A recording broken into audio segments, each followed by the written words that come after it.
At 81st Street, I go down into the subway and the downtown train rolls in and I squeeze into the car without bumping anyone and we rumble south. 6 complete strangers within a few inches of me, everyone in his or her own space, avoiding eye contact, thinking their own thoughts. I once saw John Updike on a downtown C train, the good gray man of letters grinning at the life around him. And once on the same train, I saw the master trumpeter Wynton Marsalis. Nobody bothered either one of them, and they rode along with us commoners. Both times I tried not to stare. On any person who desires such queer prizes, New York will bestow the gift of loneliness and the gift of privacy, said E.B. White. No one should come to New York to live unless he is willing to be lucky. I'm old, but I'm not done with being lucky yet. I'm done with radio, done coveting prizes. The arts are all about prizes, the Pulitzer, Booker, Schnooker, Emmy, Tony, Sammy, Jimmy. It's your get out of anonymity free card. You win one and it's stuck to your name for the rest of your life. The Sammy winning psalmist will hold a seminar on Saturday and you're miserable that you won the Sammy for your 22nd psalm, which was a sham and a piece of schlock, and you weren't even nominated for your 23rd. Which was seminal and sensational. I'm done with all that, but I'm not finished with work, not nearly. I am ambitious to realize my ideal monologue, which would be 90 minutes nonstop, semi-improv, and include bits of old songs and passages of poems and sound like a wise lunatic who is also piss your pants funny. I sit down to write every morning, and that is the grand prize. Except that morning I turned 80. I sat on the porch in Connecticut with the woman I love and saw even more clearly how lucky I am. I'm a leaning tower of good fortune.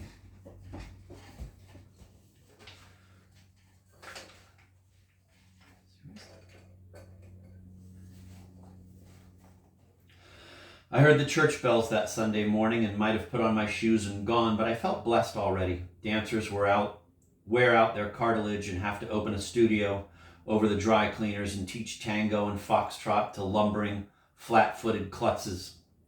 Guitarists get carpal tunnel syndrome and regress from progressive jazz to go tell Aunt Rhody. Decent singers have large aspirations and become crappy songwriters.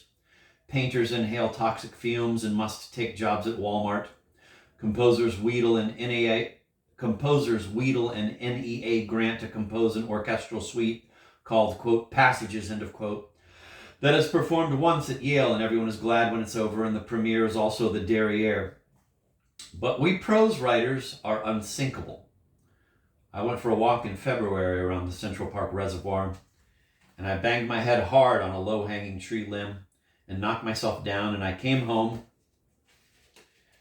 and started writing a novella about a cold day in Minnesota when my metabolism got so low they thought I was dead, and I awoke lying in a coffin, listening to myself being eulogized, and rose up to correct the eulogist on a few facts. And it was a fine beginning of a book I plan to finish as soon as I'm done with this one. Chapter 3, Glossary. Climate is not a factor in cheerfulness. Yes, winter can be wearisome, shoveling wet snow and throwing it up over the 10-foot snowbank and taking little sliding steps to avoid falling, but spring can be too. Cherry blossoms can trigger rare allergies that put you on powerful medications that suppress your sense of humor. Summer is assumed to be exhilarating, but it often falls short and you think, it's a beautiful moonlit summer evening. I'm drinking a dry, medium-bodied Sauvignon Blanc with subtle herb accents, a light palate and a refreshing finish, and I ought to be happier than I am. Autumn is a big letdown too. The crisp October evenings bring memories of Miasma College and Heather, the girl who sat in front of you in French and was in your conversation group and who corrected your pronunciation in a way that scarred you for life. No, bad weather is what promotes cheerfulness, if you ask me. A tornado that rips your neighbor's roof off, high winds and 15 inches of rain that devastate a nearby town, and you open your home to refugees. A raging blizzard accompanied by thunder and lightning. Natural disaster gives focus to your life. Nature is trying to depopulate us. We don't need to think long term. We just deal with how to get through today, what to wear, what to eat. Self-pity declines. No need to sit around in anguish over what to do with your life. Instinct tells you. You're a mammal. Stay warm. Stay close to the food supply. Make babies. Make extra in case the wolves get one. And lighten up. As Mark Twain said, quote, the best way to cheer yourself is to try to cheer someone else up, end of quote. And he's been doing it now for a century and a half. Cheerfulness is a choice. When you feel sour, take a shower, brush your teeth, fix a cup of ginger tea, and while it steeps, do some dance steps. And you'll feel a fraction better, and from that fraction you can go on to become a featured attraction. I'm old and my legs are stiff, and I am more out of touch with pop culture today than I am with Tanzanian politics, but every morning I choose between anxiety, bitterness, cheerfulness, dread, ennui, and forgetfulness, and C is the correct answer. It's a new day. I have work to do. My beloved is here. The coffee is on, so I choose C. My knee hurts from when I tripped on Amsterdam Avenue and crashed to the pavement, but a man ran up and helped me up and put an arm around me and asked 3 times if I was okay. I am okay. Why imagine otherwise? Happiness is something else. It's more circumstantial. I write a long account of a trip to New York with my dad when I was 11, and suddenly the screen goes black. The battery ran out of power. I plug it in, and a minute later, there's the story recovered from the darkness. Some genius designed a circuit that forgives dumb mistakes. I'm happy about that. In 1985, Lake Wobegon Days got a lovely front-page salute in the Sunday Times Book Review, and the sales wiped out whole forests in Ontario. It made me wildly happy for days. A handsome version of my face was on the cover of Time the week I went to my 25th high school reunion, and for the first time in my life, I felt like a success story. As a young writer, I looked down on best-selling books and celebrities, but when it happened to me, it made me happy. Other writers were welcome to resent my success, and I did attempt to maintain a humble demeanor. But now, years later, I can admit to being very, very happy. Now my happiness comes in smaller doses. As the husband of a quasi-vegan, I cherish my rare opportunities to hunker down by a blazing fire and hack at a half-raw hunk of animal flesh and feel the bond of kinship with Hrothgar and Ecgtheow, and look at each other and say, Hanley and Celiac, happiness in other words. And also at U of M hockey games when our team scores and we stand and bellow M-I-N-N-E-S-O-T-A. I never get to do this in New York. I only bellow at Mariucci Arena. It makes me happy. Joy is for angelic beings. It's why they exist. Angels don't worry about aging or their complexions, don't suffer from irregularity. They just praise God with joyful anthems, period. Joy is also for children. My wife took a video in Central Park after an 18-inch snowfall. New York apartment kids on a snowy hill shrieking for joy as they slide down the slope on saucers and sleds and plastic sheets and scraps of cardboard. Christmas is joyful for us on Christmas Eve at St. Michael's, and the sanctuary is packed, happy Manhattan children among us fervently wishing for snow. And we sing, O come all ye faithful, joyful and triumphant, and the acolytes process up the aisle. Tall and solemn teenage girls in white raiment bearing majestic candles with tremendous dignity that is astonishing coming from 17-year-olds. And we all know the words of the anthem, and there's triumph in our voices, which is rare for New Yorkers. We're accustomed to confusion and irony and fear of being struck down by a kid on an e-bike running a red light. But in this moment, sweetly singing o'er the pews, we actually sort of mostly believe in the impossibility that the creator of the infinite, of galaxies a trillion light years away, came to this tiny planet in the form of a male child because he loved us so dearly. He wished to take mortal form and suffer as we do.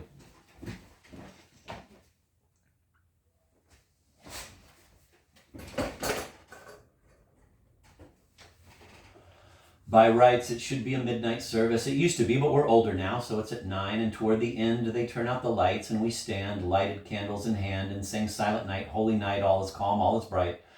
And the thought of calmness on the Upper West Side is transformative, and the holy infant so tender and mild and against our nature, we weep. I weep. My mouth can hardly form the familiar words. I weep for joy. All of the trash of Christmas is wiped away. Frosty and Rudolph and the chestnuts and Tiny Tim, and we feel God's love for us. And we walk home down Amsterdam Avenue, transported by the faith, and the next day it's the usual. We open our stockings, peel our Christmas orange, look at the twinkly tree, eat Swedish meatballs with lingonberries, and go for a walk. Our daughter FaceTimes her friends. Ginny works on a jigsaw puzzle. I work on my book about cheerfulness. Blissfulness is brief. It comes along and you hope for more, and then your cat Willow goes into hospice and a trombonist moves into the apartment below, which drives herds of cockroaches up the heating vents, and your upstairs neighbor, and rushing off to JFK to fly to France, left his shower running and the super doesn't have a key, and your kitchen ceiling crashes to the floor and the fire department cannot break the door down for water, only for fire. There is blissful ignorance, I suppose, but I know nothing about it, so far as I am aware. My father was a postal worker, a federal employee, not easily moved to bliss. But fresh, sweet corn from the garden made him very happy. It was 30 seconds from stalk to boiling pot, husked en route, and he took 3 ears, buttered and salted them, and ate them laterally, and because there were no words to describe hot, fresh, buttered corn, he was silent except for the crunching. He sometimes felt similarly about fresh-picked strawberries. He would have gladly planted corn instead of a lawn.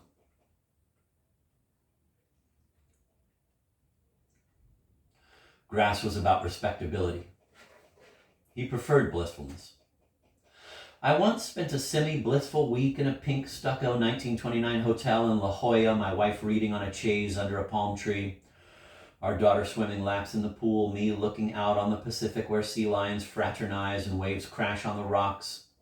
A seagull perches on the balcony rail watching me eat my cereal, and I toss him a raisin and he catches it. This almost never happens back on the frozen tundra where nature makes serious attempts to kill us. It's paradise. It's live and let live. Some of our relatives moved to California when I was a kid and had an orange tree in their backyard. They visited us in June wearing pastel outfits, driving cars with enormous tail fins, and their Christmas card said Happy Holidays and didn't mention Jesus, which led us to believe they may have become Unitarians. Meanwhile, we endured brutal 30-below nights and praised God for his goodness and mercy. Adversity draws you closer to the Lord. It's been shown time and again. Bliss leads you to believe he is unnecessary.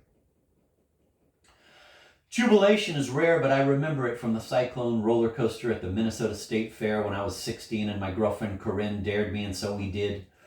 It was more than transformative, it was redemptive. I experienced a level of terror and out-of-body pleasure compared to which the drugs I tried in college turned out to be a letdown.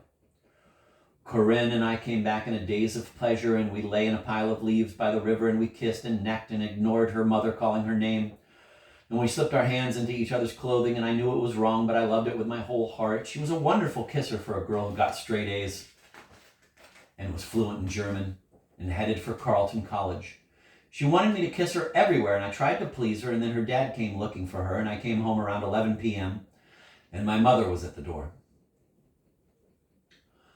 Wanting an explanation, so I made up a story in which I was hitchhiking home from Anoka and was picked up by an Army vet named Frank, who was drunk because his wife kicked him out of the house. He was a veteran of D-Day, landed at Omaha Beach, lay in a foxhole, and 2 of his buddies fell on top of him, both dead.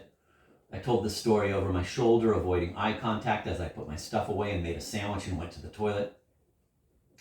Frank was a good man, fallen on hard times, lost his job at General Mills. His wife said he was sick of his mess. His wife said she was sick of his mess.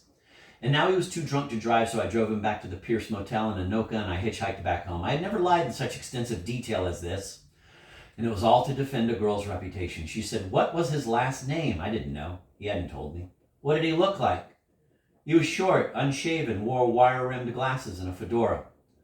I told it so well that I got emotional about the fictional Frank and what might happen to him now. My mother accepted this fable, though surely she had her doubts, but I got home free, and when you lie successfully to your mother, you cross a bridge to independence.